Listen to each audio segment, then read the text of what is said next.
Святая Библия гласит в притчах 26:19: «Так человек, который коварно вредит другу своему, и потом говорит: "Я только пошутил", он обманывает». Никого не обманывайте, друзья, говорите правду. Вам не придется краснеть, если человек скажет вам: «Ты меня обманул». Нет, я этим не занимаюсь. Я человек Божий, я говорю правду. Вы все объясните, и человек извинится. Я все понял неправильно. Не будьте человеком, который лжет, обманывает, крадет, а потом говорит, если был пойман: «Я так пошутил». Нет, мы не должны брать ничего чужого. Бог сам даст вам. Пока вы спите, Он готовил для вас хлеб. Посмотрите свидетельство этого человека. Когда я выходила из автобуса, водитель резко тронулся. Я упала на тротуар и сильно ушиблась. Рентген ничего не показал. Врач прописал мне лекарства. Мне стало лучше, но затем все вернулось. Болел позвоночник и рука.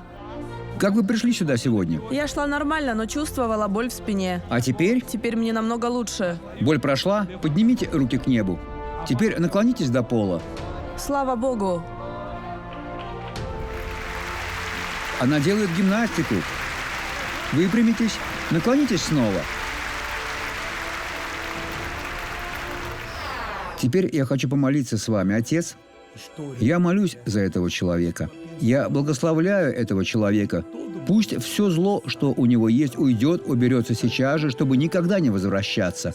Господь, я провозглашаю благословение во имя Твое. Будьте благословлены во имя Иисуса.